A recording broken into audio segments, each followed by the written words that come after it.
Once again, a good evening to everybody from, I'm speaking from India, and good morning to people in the UK, in the US. It's my pleasure to talk about this newly formed Center of Precision Medicine. And I cannot thank Professor Dhavind enough for doing what he did and when he came into India. So I thought I'll just in the next, just take you through a couple of slides and tell you how it all happened. And so this was on the 19th of November when Professor Dhavind was here, and we went through the formal and the informal stuff, and with the inauguration of the Center for Precision Medicine, which has now come up in the Advanced Research Center of the KGMU.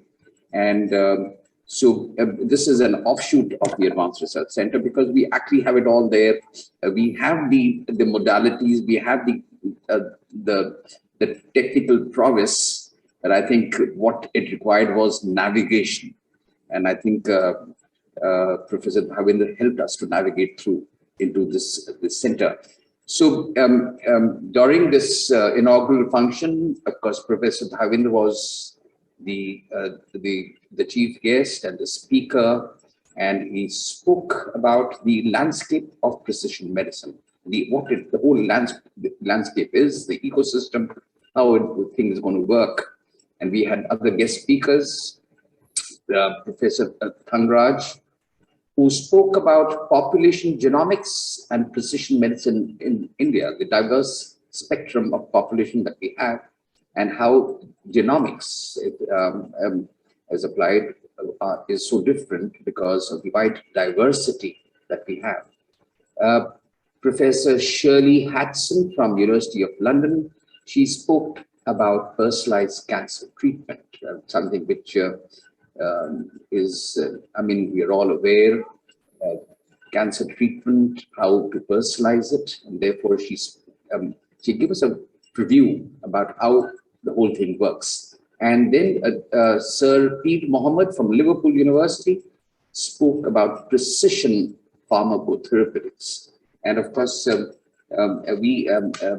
faculty from KGMU spoke about other issues, in precision medicine, which included fetal-maternal, the whole, again, the hematological malignancies, etc., etc. So it was a wonderful academic feast that we had on the 19th of November, and this was, in conclusion, there was a Q&A which Professor Dhavind actually masterminded and talked about, and answered so many queries. Everybody wanted to pitch in.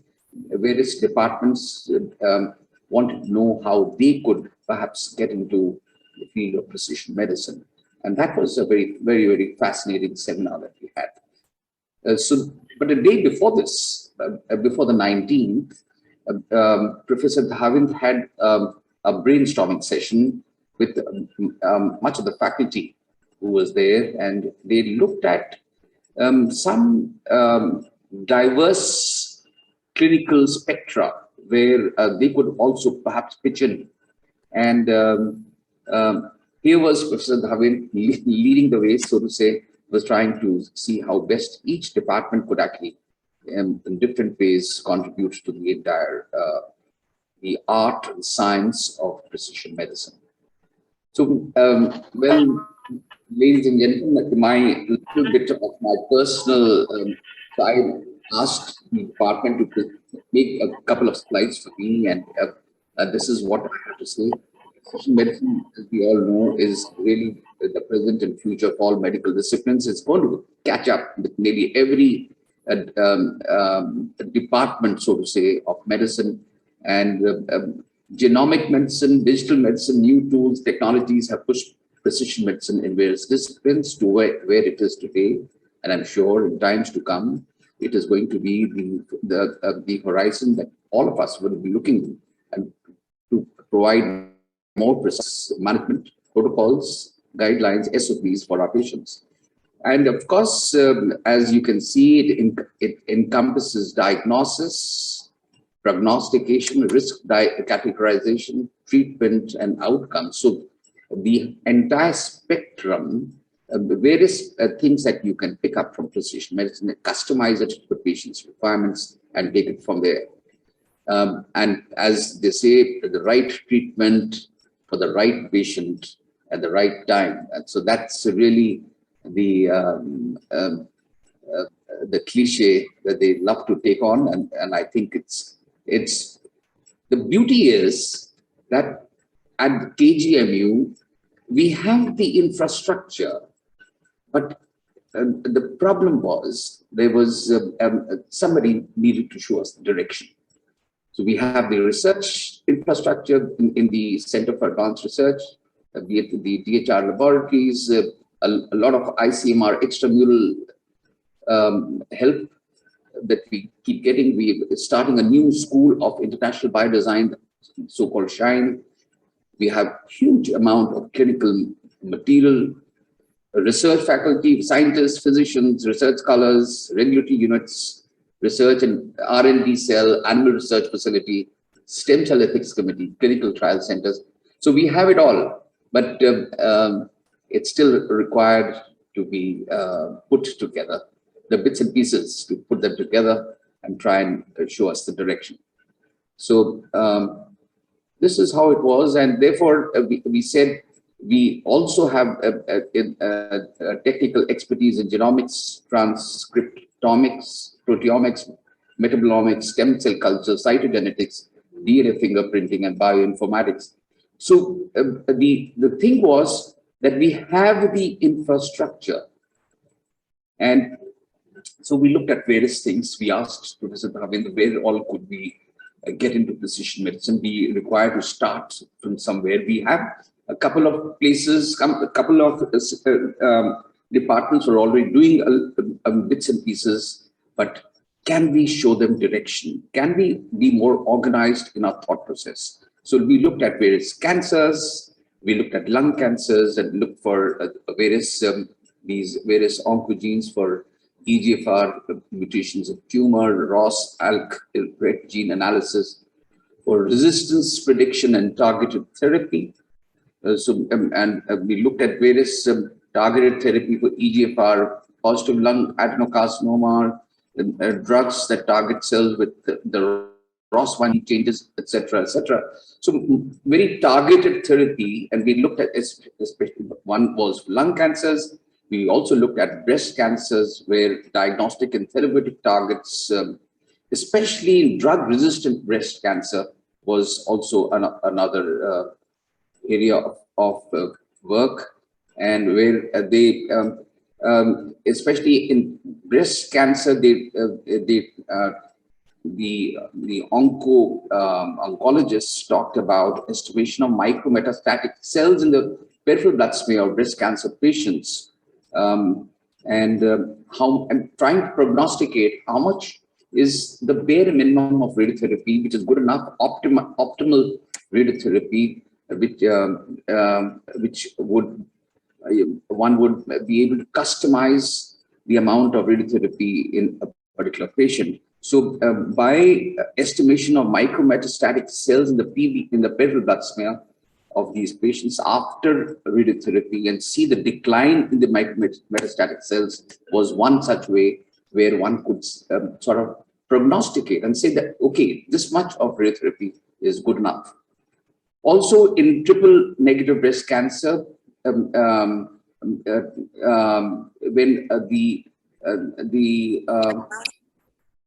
it is iodine nanoparticles as vector were added for localized radiation in breast cancer, they found that perhaps this could be another way of perhaps decreasing the side effects of radiotherapy. And therefore, I think this is another place where precision medicine, and this, of course, I'm told that these trials, these phase 2 clinical trials, are already underway with us at KGMU, and we perhaps would want to take this forward.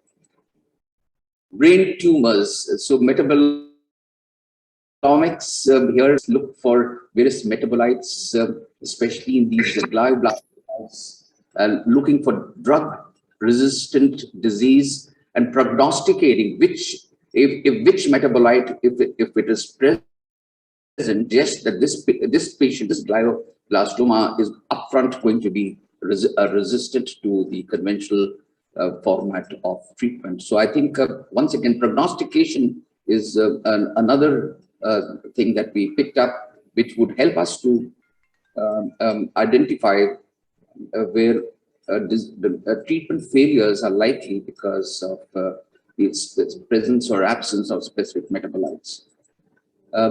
So there are other ongoing projects, including targeted treatment of osteoporosis by other newer molecules of modified noscapine, identification of gene signature in oral squamous cell carcinoma for precise and personalized management, characterization of epitopes for universal encephalitis vaccine, which is again, as you're all aware, is a problem in this part of the world, application of pharmacogenomics in clinical management.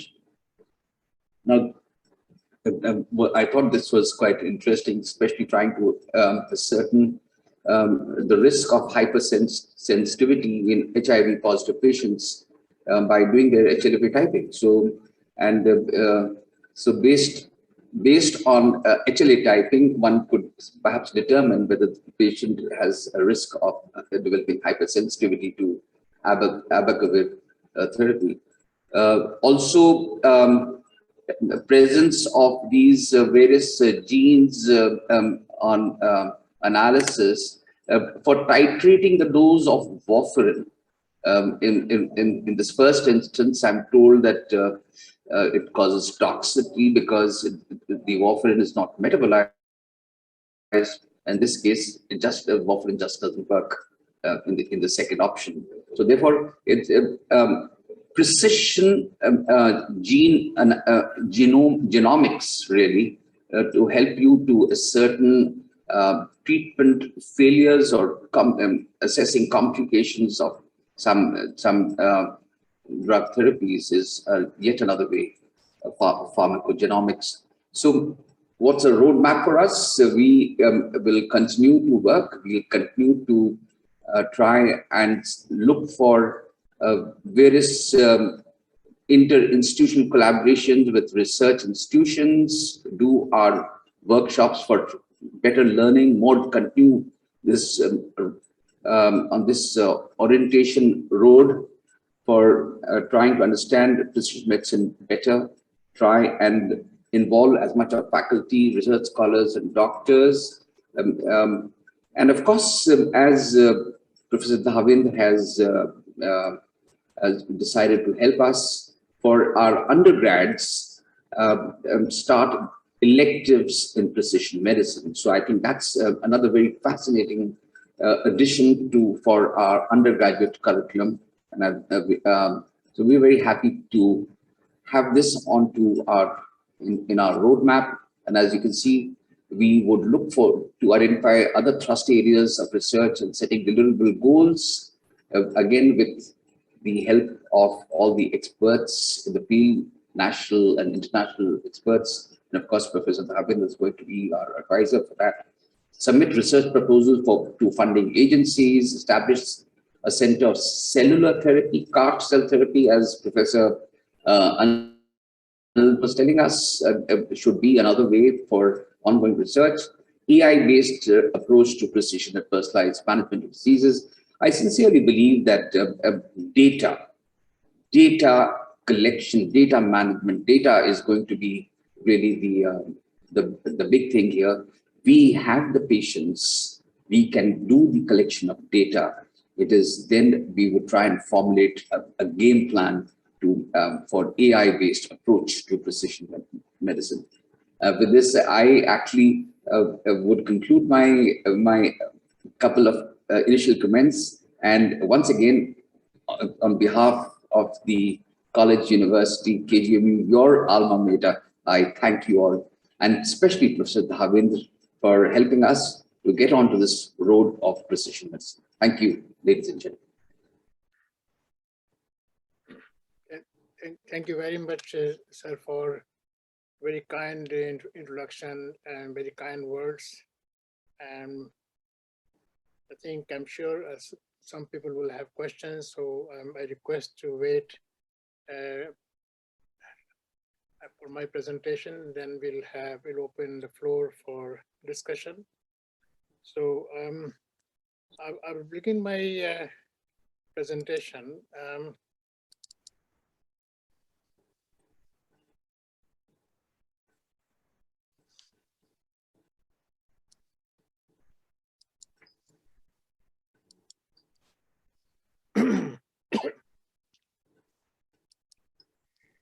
So as you saw on the program, that I introduced the subject with an overview of precision medicine, and I made some changes to the original presentation I made on 19th November at the inauguration of the KGMU Center of Precision Medicine. So some of you might have seen a few slides, I think, but I've added a few more information.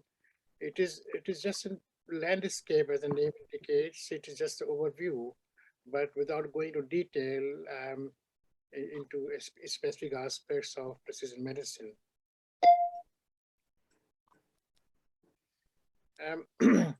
We all know the fundamental aspects of clinical medicine, whatever approach you have, whether it is traditional R approach, what you call Western medicine, or even Ayurveda or Unani, the aim is diagnosis, therapy, and prevention. So that's a starting point, which we have been taught as a medical student. What we have added now, the basic concepts, they all begin with P so that we can remember easily. The medicine has to be personalized, precise, what we have discussed today, and we are going to discuss a bit more. It needs to be predictive, preventive, and preemptive. And that's very important. Do we want to wait till we have symptoms, or do we want to act before the disease symptoms begin? And then we have to have the participation of all people, mainly patients and families, and of course the community. So, so when you talk about the precision medicine and healthcare, we have got two important aspects. Whatever we are doing, whether it is a diagnostic test, whether we have a screening test, or we have drug treatment, it has to have the highest possible sensitivity, and it should be specific to the need of for that condition in mind. And as I said, the previous slide, tailored to the patient in question, and not like a all size fit for all. Then naturally we need the outcome should be effective and efficient in terms of resources, in terms of money, in terms of time, and many other aspects. So let me just begin with what is genetic and genomic medicine. That is the fundamental basis of personalized and precision medicine. We have known from the start, even before we had the DNA molecule molecule structure put forward and agreed. We knew we had a concept of genes that make us susceptible for disease, and we have genes in our system, in our cell system, I mean, because we didn't have genome at that time, modified genes, and then we developed, as we moved on, chromosomes, single gene, mitochondria, and many hundreds of thousands of genes, all working with the environment, what we call the ecosystem or climate, and where we develop many prevention and drugs and devices. Again, the two arms remain, that is diagnosis, screening, and therapeutics. We have now whole loads of genetic and genomic, what we call markers in the cell, in our genetic or genome system. This is all due to years of work carried out, started from the chromosomal makeup, and then discussion on single gene like beta thalassemia, cystic fibrosis, and building on that. The breakthrough came when we completed the Human Genome Project and presented the first draft of the human genome. And that is the beginning of really the modern genomic medicine and the fundamental basis of precision medicine. So we are in a standard modern lab for genetics and genomics. All these modalities are available. And there are many labs now in India at present, about 20 or so. They are offering one or more of these facilities, these diagnostic testing. And some are related to specific areas such as oncology, maybe for somatic cell and the cell therapy, and then many other aspects. And so any modern genomic medicine center or precision medicine center would either have these available or offered in-house or outsourced as the patient need would call for. Now, the components of genomic medicine, I just put on genomics in the middle. It is a slide I have really copied from a very interesting seminal paper review in Nature Genetics. So the testing has to start at the preconception level and the prenatal testing. Many newborn screening tests are available, and they allow us to make very early diagnosis, in some cases well before symptoms begin. And because the environmental challenges like diet and the other infection may complicate the picture. So that's very good area. And then we have got disease susceptibility and many aspects of screening and diagnosis. And we design therapeutics and also work out the prognosis. And we can all use that information in monitoring the disease burden in the family, in the community, as we move on. So this is another, this slide really indicates complete landscape of precision medicine, different components of precision medicine as we understand at present. You can say, actually this all the results of application and translation. So for a few years, we used to call translation medicine, nothing wrong in that. But that was very broad and not very clear in terms of targeting our different modalities. So this slide indicates from diagnosis and drug repurposing, stratification, response to treatment, prognosis, risk prediction, all those aspects. And it's like a combination of different approaches. So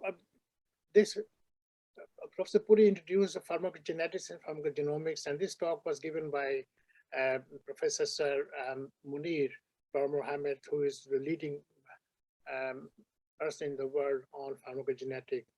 So as you can see, when we do the genome analysis, we can have many variants. So in this case, hypothetically, we have got four sets of variants, and then you have the one set of variant may call for higher dose because of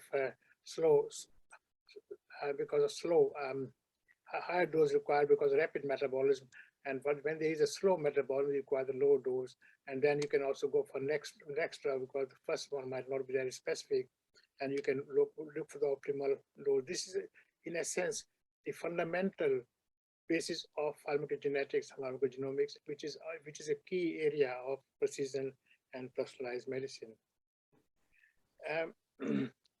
So this slide illustrates what the current status of genomic polymorphic testing for two polymorphism, and these are essential for the warfarin therapy.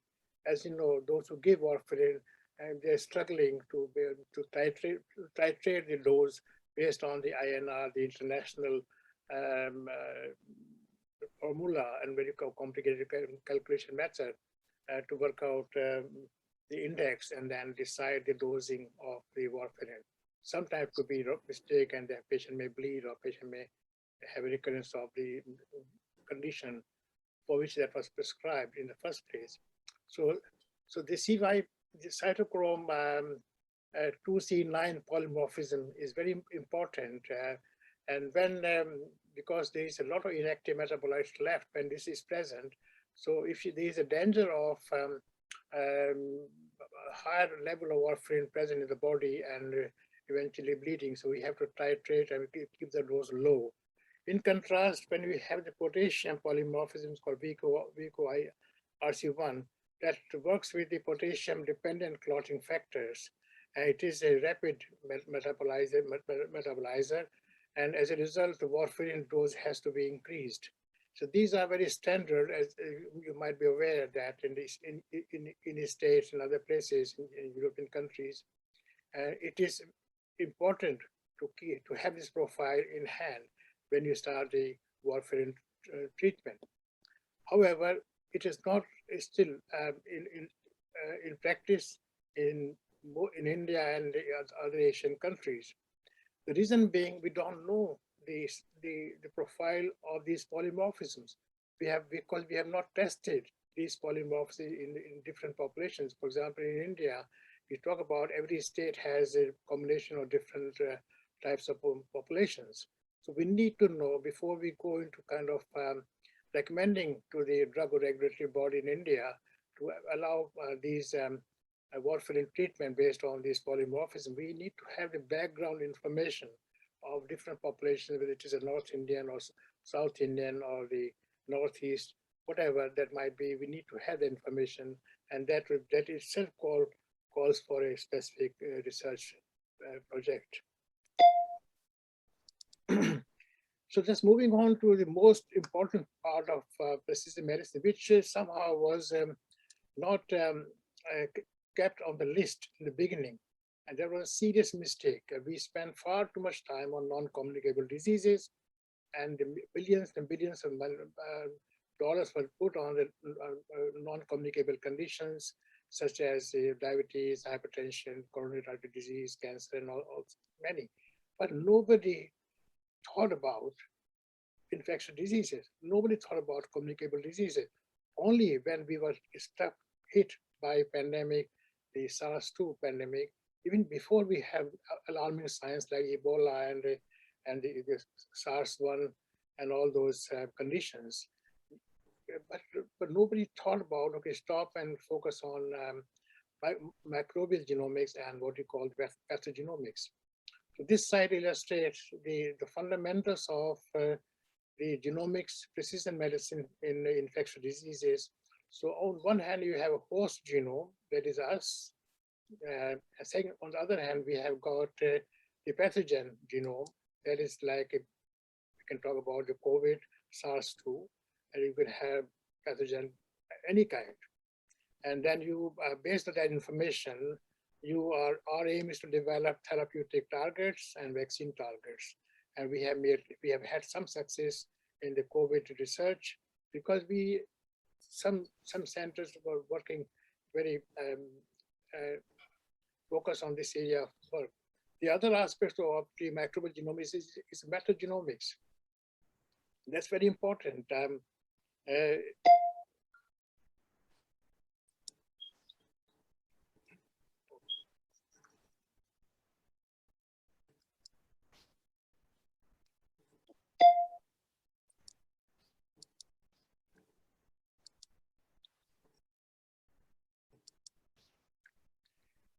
Metagenomics is a branch of genomics whereby different body parts, the microbial load in different body parts is analyzed, and we know about what is in our eyes, in our nose, in our oral digestive tract and the respiratory tract. We got loads and loads of microbes. These microbes determine the background on which the fresh infection may take place. Some of these microbes are protective, and for example, lactobacillus in the GI tract. So that is another aspect of research in microbial genomics. So what what are the opportunities we have for the pathogenomics? The best area, the best example is the host pathogen interaction in sepsis. You all know sepsis kills. If you're not careful, if you miss a diagnosis, the sepsis, already sepsis, and septic focus, I mean, will become into sepsis and multi-organ complications. And this is the area where we have to invest money, we have to plan research, and then develop modalities as based on the local pattern of infection. It is likely that the one area's epidemiology might not be that applicable in other areas. So this slide shows how two patients can make a very good recovery in day 1, day 2. Patients are okay. Another patient B, and the same sepsis is going on, and because we have not really made any specific, detection of the microbe or the virulence or the pathogenicity, and we have not correlated with the phenotype in our body, like different biomarkers. Like, for example, in the case of the SARS-2, we have known some patients were going rapidly into the respiratory complications. Some people have massive cytokine storm, and then they were suffering. So this research has to be done as a priority for many communicable diseases. Now, in the field of neonatal sepsis, those who work in the neonatology, and especially in the modern UK, USA, European special care unit, they know that what is being done. In the old days, we used to rely on this aspect, traditional approach, an empirical approach, and that used to take days and days, and still we didn't have a specific answer of the microbial infection or the nature infection. When we moved on to the genomic precision diagnosis, the time was cut short, we were able to give much more clear answer about the infection. And now as we speak now, so the same methodology is now available at bedside. You can literally have a small, like a USB stick and attached to your devices like an iPad. You can, right, as you're going through the ward round in the special care baby unit, you can pick up, a junior doctor can pick up what is a microbe, what needs to be done. So this is the area which is happening now, precision medicine, the neonatal sepsis. So of course, there are some limitations. Those limitations can be overcome by research and by improving our approach and developing evidence-based protocols. So I put this slide as evidence that the previous work in the field of metabolic diseases, especially the lysosomal storage diseases, whereby we had a specific enzyme missing, where we knew the mode of inheritance, we developed various enzyme replacement therapies. Many diseases now can be managed, although these are very expensive modalities, but it is a good example of precision medicine based on previous genetic understanding and the mutation, specific mutation testing, and knowing what enzyme was involved in that condition. As we moved on in the field of rare diseases, we have made a lot of success. Not only we are talking about one single gene, we are talking about many different genes put together, what you call the gene molecular family. The pediatricians and clinical geneticists know a group of syndromes that are called collectively rasopathies, because the fundamental gene part molecule involved, they are RAS, MAPK, mTOR. So this is a very complicated and interlinked cascade of different genes. What is important that this mTOR, shown the red purple color, is the one which is the center point, and any mutation in this area can uplift the expression of mTOR, and that could be that could result in cell proliferation, and which is that leads to the tumor formation. And most of these conditions, they have tumor development. For example, in the case of tuberous sclerosis, as you can see, a lot of tumors in the brain, in the lungs, in the kidneys, and all these are about. So somehow, if you could suppress that mTOR overexpression, and the new drugs now available, or sirolimus, they are mTOR inhibitors. Some of the work was carried out by my colleagues in my department in Cardiff, and that is something we need to really develop, because rasopathy, these syndromes occur all over the world. We need to have a pattern, actually by having a specific research projects, then identify patients and families where mTOR inhibitor could be used as a targeted, precise therapy. So the other area which brings to the stem cell technology, and this is a very busy slide. As you can see, what's happening. You've got central nervous system diseases, we've got peripheral nervous system, and you've got different types of stem cells, neural, blood, adipose, all those are lined up. You've got multipotent stem cells.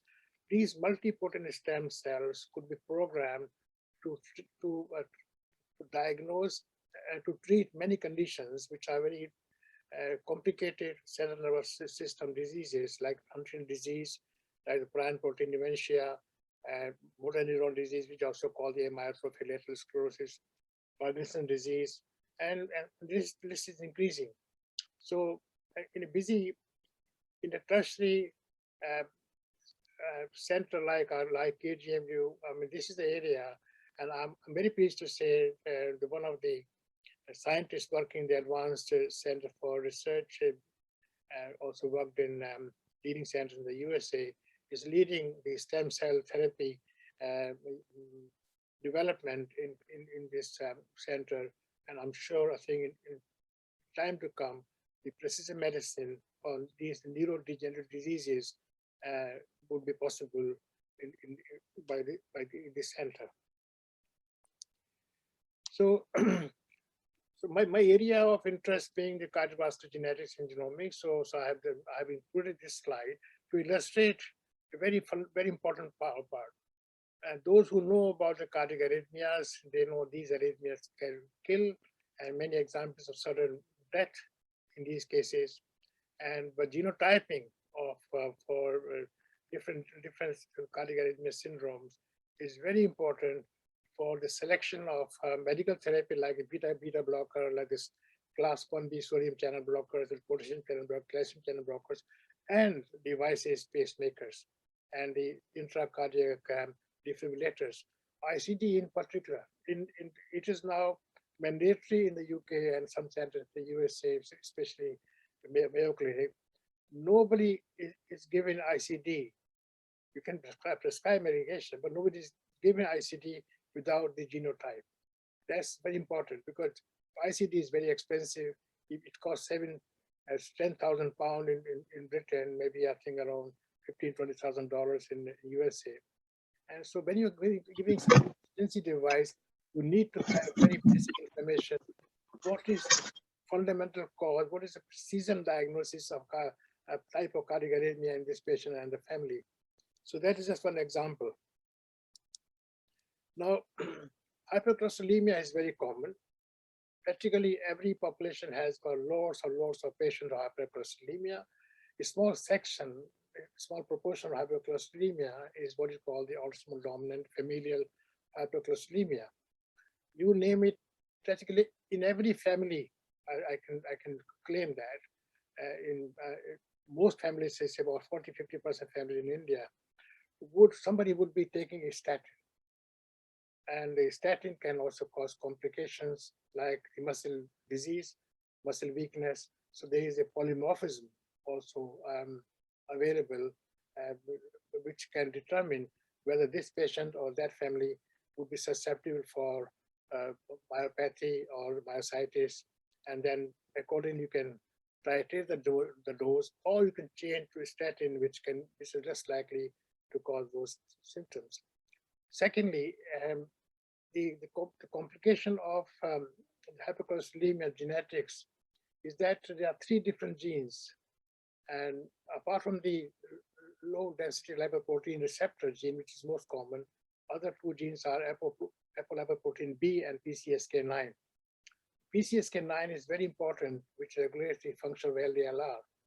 And when LDLR statins are not working because of there is a complicated molecular pathology, and you can give PCSK9 inhibitors because the normal PCSK9 actually it makes LDLR function less. If you can inhibit the PCSK9 gene expression, it can also take away the inhibitory action on LDLR. LDLR will open up. As a result, the cholesterol level starts coming down. It is expensive, so that's why you need to have the PCSK9 mutation testing before you think about PCSK9 drug as alternative statins. So this is a very good message which I'm trying to communicate, because this is a common condition, and you can go to chemist even here in Britain. 20 milligrams simvastatin is you can go and buy over the counter. Similarly, in India, you can buy any kind of statin over the counter, but it might not work. So that's why there's a need for precision diagnosis for hypercholesterolemia. The other important area of the cardiovascular medicine and surgery is the aortopathies, aortic dilatation, aortic aneurysm. And a small proportion is hereditary, and there's a syndrome type called Marfan syndrome. Surgeons are now increasingly going for genotyping in these before they operate, because they know the outcome of the aortic surgery depends on the specific genotype this patient. I mean, if you look at most of the modern aortic surgery, aortic surgeons, I mean, before they operate or before they design something like this, what you call the aortoplasty, they need to know the genotype, because some of the mutations may not make the middle wall of the aorta amenable to surgery or amenable to those complicated stenting methods. So now, other important aspect of precision medicine is it's not limited to only different body parts. In dental medicine, there's huge progress made now in precision dentistry. So this article, which is I think one of very unique article, and worth reading, especially those who are in dentistry. I mean, there is a rapid use of CRISPR gene editing technology in dentistry, which is very interesting, especially in the oral cancer, and we're dealing with infectious disease, or mainly of the oral sepsis and the congenital craniofacial abnormalities, where there's a role for the iPSC, the stem cell, and the CRISPR. Again, I think it is an area where the stem cell unit of the Advanced Center for Research in KGMU, which is a strong arm of the precision medicine center, that is something worth exploring. And I'm aware that people in dentistry in Lucknow are very keen to develop these research projects. So the by far, perhaps the important part of precision medicine is still the oncology. Now, in this slide, if you look at the advantage of genome profiling in precision medicine and in oncology. So if you haven't got any clue what is a fundamental change at a gene level, you give chemotherapy. We have been giving that blind therapy, one size fits for all, and then you're hoping, oh my goodness, I'm going to start a round of chemotherapy for 3 weeks. Let me hope, and your patient family are praying, and the doctor is also praying. If you believe in prayer, but now we have the option of genome profiling and deciding what specific chemotherapy agents could be used, and we can design that. For example, if you got a same cancer for all these patients, by genotyping, you can select 4 patients who are going to respond very nicely, and this is the medicine. And so oncology is by far the most effective and cost-effective area of research and investment in precision medicine. Now, Professor Puri introduced the subject of breast cancer, genotyping and surgical. So in this slide, what I have done, I've shown Herceptin therapy. Those who know about breast cancer, they know Herceptin therapy is very good for breast cancer. But it requires the fundamental knowledge. If a lady does not have the HER2 receptor present, it's a waste of money, because the Herceptin will not function, will not act. It requires Herceptin receptor present. Like, as you can see from this slide here, without Herceptin, it won't have any effect. So the cost of Herceptin, a very expensive drug, will be wasted, and the lady disappointed, and the doctor also disappointed. So that's one thing. The difficulty comes when you have a negative. Those who are positive, and almost all ladies went for bilateral mastectomy. The surgeon knows that if it is a positive one, they'll go for it. They'll counsel patient, we'll discuss in the multidisciplinary meeting, and we'll decide, okay, fine, the lady needs to be offered bilateral mastectomy. For those who are negative, they have the option, including the surgery, the option of trying chemo prevention like tamoxifen and other chemotherapeutic agents. So this is a very expanding field, and surgeons are relying on this increasingly as we move on. Similarly, in the treatment of colorectal cancer, there are many genetic considerations. Those we do in our lab, and we decide whether to give bioactive monotherapy, whether to give aspirin with stars, or try the radio chemotherapy or anti-FGFR treatment. But it requires the genotyping of the colorectal tumor. We require the team effort. We require tailored surgical, again, modalities like a 3D area and all those things the surgeons keen on. And this is the area where a lot of work is being carried out, say immunotherapy, vaccines for and liquid biopsies, and risk-adapted post-operative surveillance, all these things. So there's a huge amount of research which could be done in bowel cancer.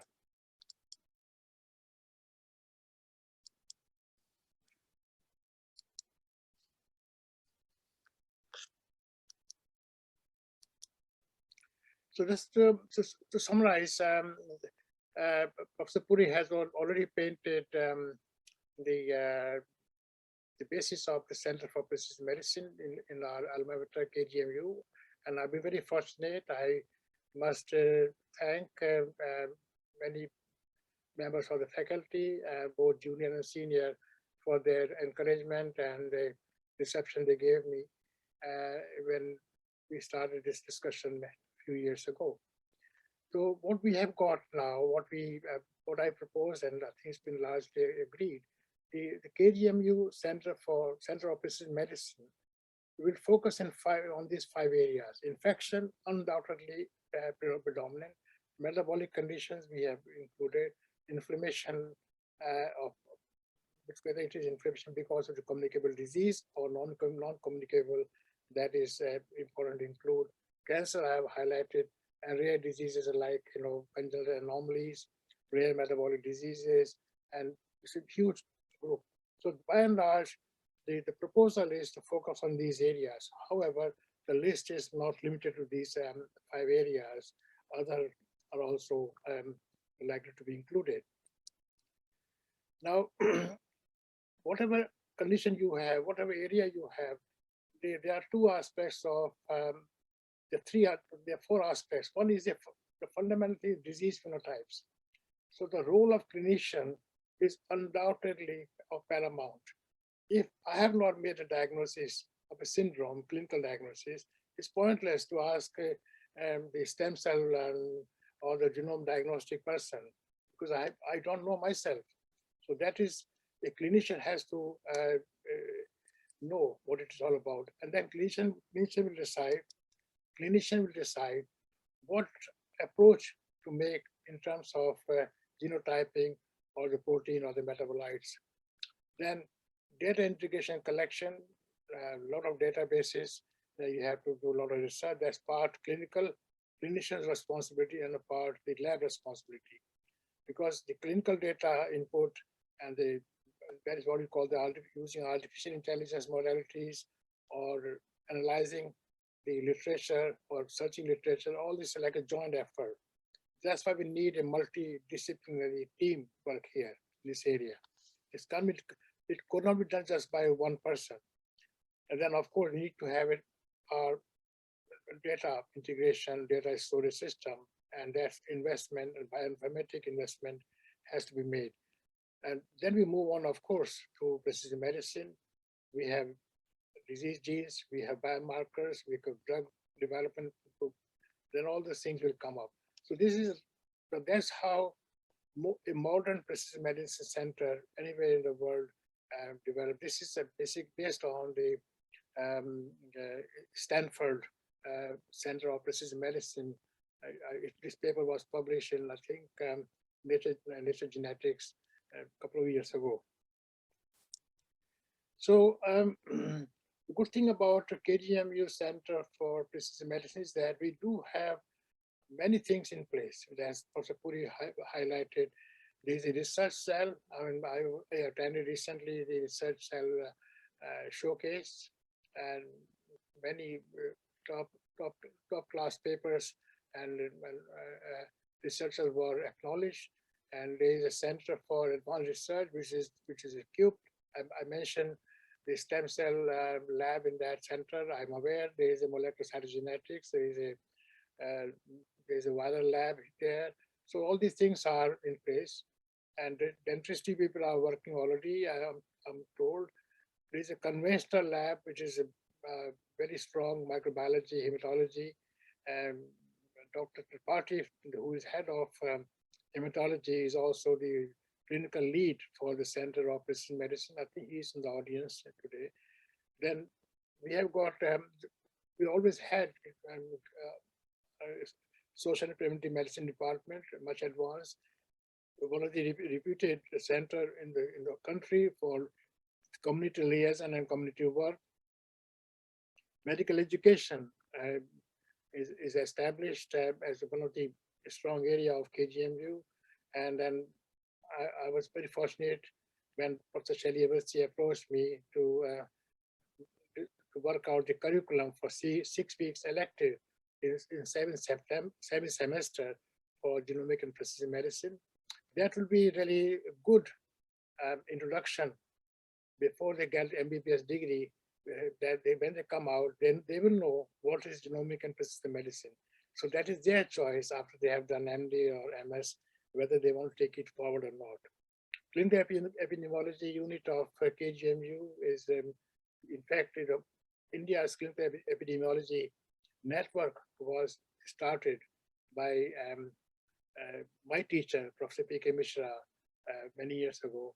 And then, of course, there's a clinical trials unit functioning. So what I think the strength of the KGMU setup and the pre-existing units and all it function at very high level will be really a boon for KGMU Center of Precision Medicine. So these are the strategic areas I have listed. The list is not complete. You can start from fetal medicine, rare disease, I mentioned, infection, cancer, metabolic conditions, information.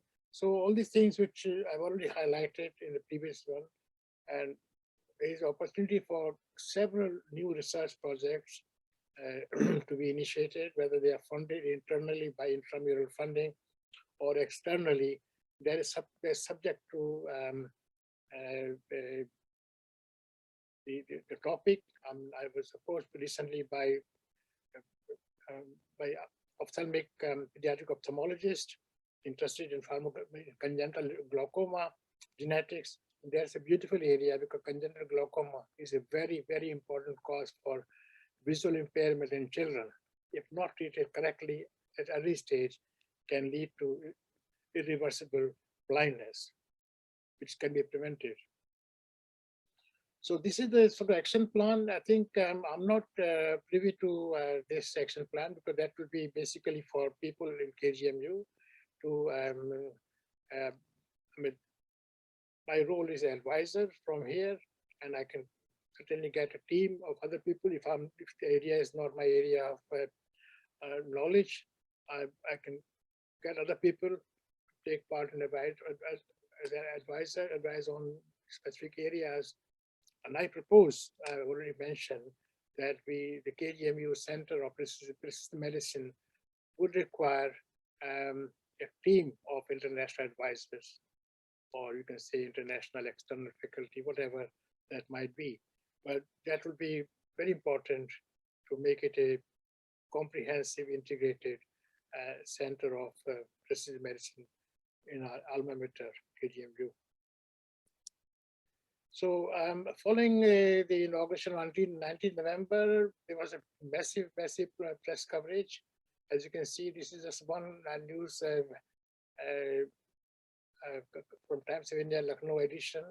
As you can see, basically it's a nice summary of what we are set out. Big names are visible.